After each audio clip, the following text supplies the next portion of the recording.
திருவிவிலியத்தில் பொல்லாதவன் யார், நற்பெயர் பெற்றவர் யார் என்பது பற்றி திருப்பாடல்கள் 1 அதிகாரம் முழுவதும் தெளிவாக விளக்கப்பட்டு உள்ளது. அது என்ன என்று பார்க்கலாமா? முதலில் நற்பெயர் பெற்றவர் யார் என்பதை பற்றி பார்க்கலாம். அவர் பொல்லாரின் சொல்படி நடவாதவர், பாவிகளின் தீய வழி நில்லாதவர், இகழ்வாரின் குழுவினில் அமராதவர் என்று கூறப்பட்டுள்ளது. ஆனால் அவர் ஆண்டவரின் திருச்சட்டத்தில் மகிழ்ச்சி உறுபவர், அவரது சட்டத்தை பற்றி இரவும் பகலும் சிந்திப்பவர் என்றும் கூறப்பட்டுள்ளது. அப்படிப்பட்டவர் எப்படி இருப்பார் என்று வேதம் சொல்லுகிறது என்றால், அவர் நீரோடையோரம் நடப்பட்ட மரம் போல் இருப்பார். பருவ காலத்தில் கனிதந்து என்றும் பசுமையாக இருக்கும் அம்மரத்திற்கு ஒப்பாவார்.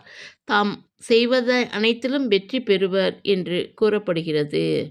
அதே அதிகாரத்தில் பொல்லாதவர்களை பற்றி கூறியிருப்பது, ஆனால் பொல்லார் அப்படி இல்லை, அவர்கள் காற்று அடித்துச் செல்லும் பதரை போல் ஆவார். பொல்லார் நீதி தீர்ப்பின் போது நிலைநிற்க மாட்டார், பாவிகள் நேர்மையாளரின் மன்றத்தில் இடம் பெறார் என்று கூறப்பட்டுள்ளது. இறை வார்த்தைகள் ஒவ்வொன்றும் நம் வாழ்க்கைக்கு வழிகாட்டியாக அமைந்துள்ளது. மத்தேயு 11 அதிகாரம் 6 இறைவார்த்தையில், என்னை தயக்கமின்றி ஏற்றுக்கொள்வோர் பேறு பெற்றோர் என்று கூறப்பட்டுள்ளது. நாமும் நம் வாழ்க்கையில் கிறிஸ்துவை தயக்கமின்றி ஏற்றுக்கொண்டு வேத வசனங்களுக்கு கீழ்ப்படிந்து வாழ்வோம். இயேசுவுக்கே புகழ், இயேசுவுக்கே நன்றி, மரியே வாழ்க. இந்த வீடியோ உங்களுக்கு பிடிச்சிருந்தா லைக் பண்ணுங்கள், ஷேர் பண்ணுங்கள், உல்டா உலகத்தை சப்ஸ்கிரைப் பண்ணாமல் வந்துடாதீங்க. நன்றி, வணக்கம்.